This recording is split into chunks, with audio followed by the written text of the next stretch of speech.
Hi, అందరూ బాగున్నారా? నేను మీ సాటి మహిళ. నేను బాగానే ఉన్నానండి.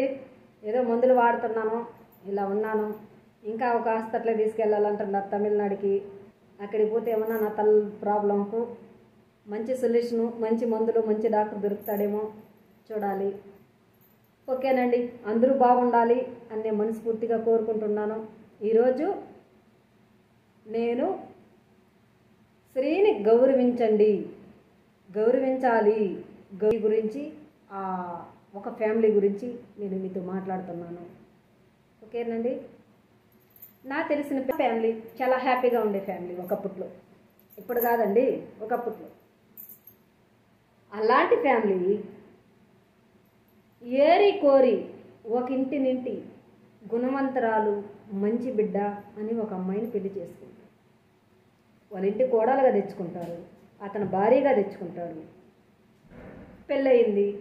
పెళ్ళైన కొన్ని రోజులు బాగానే ఉంటారు, చాలా హ్యాపీగా ఉంటారు, ఆనందంగా ఉంటారు. ఇది మన జీవితానికి ఈ హ్యాపీ చాలు అని అనుకొని ఉంటుంది. కానీ వ్యసనం మత్తులో పడి, జూజం మత్తులో పడి ఆయన కొంచెం అసలు భార్యని గౌరవించాలని మర్చిపోతాడు. గౌరవించడు.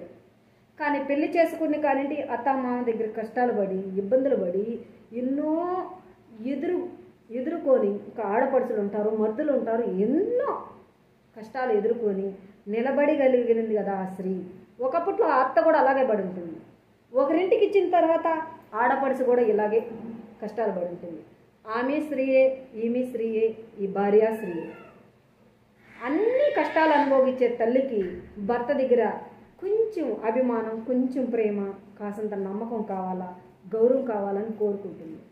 కానీ జూజం మత్తులో పడి జూజమాడి ఆ భార్యనే పట్టించుకోవడం మానేసి, ఎన్ని చేసినా భర్త ఇంటికి వస్తే అన్నం పెడుతుంది, ఆకలంటే అన్నం పెడుతుంది, పగులంతా పని చేస్తుంది, నైట్ అంతా భర్త జోజమాడుతూ ఉంటే చూసి ఏడ్చుకుంటుంది.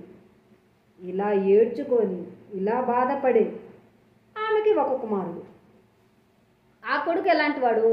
ఒడిలో నుండి ప్రతి ఒక్కటి అమ్మ పాఠాలు నేర్చుకొని బాగా ఉండే కొడుకు తండ్రిని చూసి పాడైపోతాడు. ఎలా పాడైపోతాడు? పనికని చెప్పి బయట వెళ్ళడం, ఫోన్లో గేమ్ ఆడుకోవడం, ఇలా పాడైపోతాడు. ప్రతిరోజు గొడవ పడుతుంది. ఇలా గొడవ పడుతూనే ఉంటే ఆ భర్త ఆమెను ఒకరోజు నిలదీసి అడుగుతాడు, నువ్వెందుకు? నేను కష్టపడుకుంటున్నాను, నేను పోగొట్టుకుంటున్నాను, నీకేంటి? నీకేం కూడు లేదా, గుడ్డ లేదా అంటే, నేను పక్కన బొంగుడుగా లేదా అని అడుగుతాడు. అప్పుడు ఆమె, ఏమయ్యా నీకు అర్థం కావట్లేదు, నీ కొడుకు అలా ఉన్నాడు, నువ్వు ఇలా ఉన్నావు, ఇది తప్పు అనిపించట్లేదా? ఈరోజు నా కడుపు కాలినట్టు ఎక్కడో ఒక చోట ఒక తల్లి కడుపు, ఒక భార్య కడుపు, ఒక చెల్లి కడుపు ఖచ్చితంగా కాలుతూ ఉంటుంది కదా. ఈరోజు నా పుస్తులు ఎత్తుకుపోయి నువ్వు తాకట పెట్టి నువ్వు జోజం ఆడుతుండవే, అదే మాదిరిగా నువ్వు గెలుచుకున్నప్పుడు వచ్చిన డబ్బులు కూడా ఒక స్త్రీ పుస్తులు అమ్ముకున్న డబ్బులే అని నువ్వు ఎందుకు గ్రహించవు అని చెప్పంటుంది. అలా అన్నప్పుడు, నువ్వు నన్ను అడుగుతున్నవే, నీ కొడుకుని ఎందుకు నిలదీసి అడగవు అని అంటాడు. అయ్యా, నవమాసాలు మోసి కన్నా నేను కొడుకుని, నా కొడుకు చాలా బాగా చక్కగా ఉన్నాడు, నేను చెప్పినట్టు వింటా ఉన్నాడు, నేను చెప్పినట్టు చేస్తా ఉన్నాడు.